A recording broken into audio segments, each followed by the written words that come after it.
Opa. Važiuojam. Sveiki visi, su jumis Trading Inkubatorius. Kaip ir įprastai darom savo apžvalgas. Tik tai šiandien yra pirmadienis, o ne sekmadienis, nes nuo praeitos savaitės vidurio tiesiog nebuvau darbe ir neprekiavau ir nieko nestebėjau ir nieko nežiūrėjau. Tai darbą grįžau tik tai šiandieną, tai vat šiandieną jau iš ryto persižiūrėjau viską ir viskas iš tikrųjų kaip ir buvau susiplanavęs maždaug vyksta. Tai nuo praeitos savaitės apžvalgos nekeičiau jokių porų, palikau lygiai tas pačias, nes viskas kol kas čia gražiai vyksta, kiek suprantu. Penktadienį tik tais pažiūrėjau, kas tenais buvo per uždarymą ir kaip tenais viskas vyko, tai man labai patiko, viskas gražu buvo. Taigi pradėsiu nuo euro Australijos dolerio. Prieš tai savaitę kalbėjau, kad reikia orientuotis į pardavimus ir nesuklydau, nes labai graži buvo korekcija. O ta savaitė, čia buvo praeitą savaitę, tai buvo, matėm, pasikoregavo iki 76, jį dar gražiau, nes prieš tai viena žvakė labai gražiai jį perkirto. Dar kad jų prieš tai minėjau, kad man labai patinka, kada dideliu baru būna perkirsti tam tikri lygiai.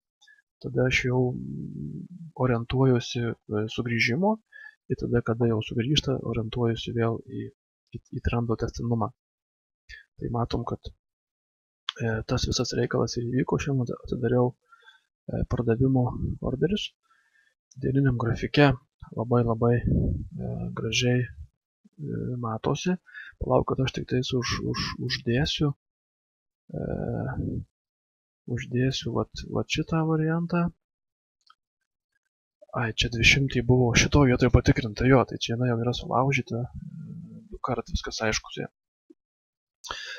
Tvarka, tai ir toliau orientuojamės į pardavimus šitos poros, nes turėjom korekciją. Šiandien matom, kad, aišku, dar diena neužsidarius, nieko neina spręsti, bet šitas lygis, matom, aiškiai yra jau patikrintas. Na, jeigu šiandien dieniniai žvakė užsidarys taip pat kaip ir dabar tai stovi, ar ten truputį gal dar grįž, tai manau, kad bus jau idealus variantas pardavimam. Stopus dėti, aišku, toje vietoje kažkur ir čia kažkur tais orientuotis į pelnus. Aš jau atidaręs pardavimus, stopai sudėta, viskas sudėta, tai tiesiog dabar tik tais laukimas vyksta. Viskas čia kaip ir neblogai. GBP USD pora penktadienį pažiūrėjau, buvau atidaręs, kad viskas aiškiai čia su ja. Savaitiniam grafike, kas žiūrėjo praeitas apžvalgas, viskas čia kaip ir aiškinom, suveikė. Taip laukėm, taip ir nutiko. Dieninis grafikas jau paskutinė viršūnė vėl patikrinta. Čia buvo paskutinė viršūnė, mano ta mėlyna zona nubrėžta, kurią patikrinau.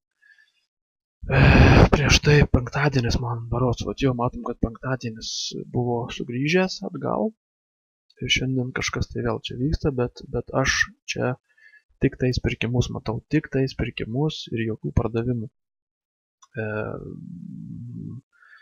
Aišku, čia dabar ties stipru jau supirkinėti, bet nes čia yra toks, gali būti toj vieta toksai šioks, bet šiaip dabar atidarius pirkimus ir dar iki čia, pakilus kainai būtų pakankamai, manau, neblogas pelno ir nuostolio santykis, tai nėra tai baisu, bet žvelgiant didesnio perspektyvui, matom, kad kaina yra tarp 38 lygio ir 50 iš savaitiniam grafike, čia jeigu būtų. Ir šitas lygis jau kaip ir matom patikrintas, tai kad kaina važiuos į apačią nelabai, manau, tikėtina. Tai sulaukti, manau, galima visiškai ir iš to lygio, kad kaina dar per ilgą laikotarpį atvažiuos ir iki čia. Tai manau, tai visai realu yra. Aišku, čia gali būti su korekcijom, bet šitas lygis visiškai įmanomas yra. Ir apie pardavimus, manau, nėra ką žiūrėti. USD šveicaras, čia jau galvos skausmas, bet ir toliau visai sėkmingai, vis sėkmingai tikrina tą lygį ir atidaręs esu jau šiandien pirkimus nuo šito lygio. Tiesą sakant, turėjau pirkimus dar ir praeitą savaitę, čia pradžioj buvo šito lygio mano pirkimai. Čia buvo su didesniu pas mane stopu, nes aš tos vietos laukiu, tai įsivaizduoju, kad kaina vis tik tais dar bandys siekti kažkokias tai šitas vietas savaitiniam čia grafike, o dieniniam grafike matom, kaip įdomu su pačia. Čia jisai tikrino tą moving average. Patikrino, vėl pertikrino ir čia jisai tikrina ją, jau atsibodo su tais savo tikrinimais, bet nieko nepadarysi. Čia reikia kantrybės ir kantrybė tai mūsų dorybė. Čia be jos nei vienas sandoris negali būti geras. Todėl jinai mums būtina. Euras jena. Čia šiandien irgi pardavimai padaryti mano. Labai gražiai pasikoregavo kainą iki 50 lygio. Ir šiandien matom stipriai atšoko ir jau suvažinėjau ją apačią. Tai atidariau pardavimus šiandieną ir stopai uždėti pas mane iš tikrųjų virš 60. Ir manau, kad kaina čia koreguotis gali dar ir daugiau. Tai šitą, manau, tikrai vietą bandys siekti. Tai šita vieta maždaug sudarytų čia, tai įsivaizduokit, kad pelno ir nuostolio santykis yra tikrai labai geras. Čia yra stop lossai. Tai aišku, aš tokių vietų niekada nededu, aš dedu jau čia bent jau tai profitus, tai čia tikrai yra didelis potencialas. Dėl kainos ir nuostolio tai tikrai yra didelis variantas, tai pardavimai mano jau yra atidaryti. Į pirkimus tikrai reikėtų nežiūrėti, nes čia būtų nelabai gal protinga. USD Kanados doleris. USD Kanados doleris sėkmingai suveikė mano pending orderį pardavimo. Atsiprašau. Toj vietoj buvau atidaręs pending orderius pardavimo, nes šita vieta tokia buvo stipri. Paskui maniau, kad čia susidarinės ta dviguba ta apačia ir kaina važiuos į viršų. Bet po tos savaitės, kada čia susikoregavo kaina vėl atgal, supratau, kad nieko gero ir čia buvo pas mane sudėti pending orderį pardavimo. Tai jau čia kažkur buvo su take profitais šitoj vietoj ir atsiprašau, su stop lossais ir take profitai yra maždaug prie 61 lygio šitoj vietoj. Tai čia irgi tik tais matau pardavimus, pirkimų kol kas jokių nėra. Ir paskutinis variantas tai yra Australas USD. Jo, čia Australas USD.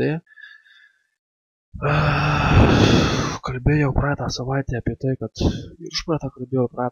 nežinau, kas čia vyksta. Tai iš tikrųjų nežinau, kas čia vyksta, nes sakiau, kad iš savo patirties esu matęs ne vieną kartą, kada tokio situacijų būna maždaug šitaip. Bet čia matom, kaina grįžau, patikrino tą dieninį trendinę liniją, grįžta atgal. Tai jeigu kaina važiuos virš mano pažymėtos mėlynos zonos į viršų ir kažkokį tai tikrinimą darysiu, kažkokį tai maždaug tokio baru, tai galima būtų tada atidarinėti long pozicijas. Bet čia aišku, kainos šitas pelno ir nuostolio tas procentas turėtų būti gan didelis, sakyčiau, nes tokiose situacijose čia ta kaina gali belia kaip slankioti. Tai tiesą sakant, čia aš geriau nekišiu nosies ir paliksiu tą tiem, kurie tą geriau užmano. Taigi, tiek mūsų apžvalgų šį kartą. Tikiuosi, kažkam bus naudinga, kažkam gal ir ne. atidarinėkit pozicijas pagal savo strategijas, kaip aš vadinu, pagal tą visą veiksmų, būtinų, bazinių veiksmų kombinaciją ir būtinai valdykit riziką. Geros jums prekybos ir susigirdėsim ateinančią savaitę.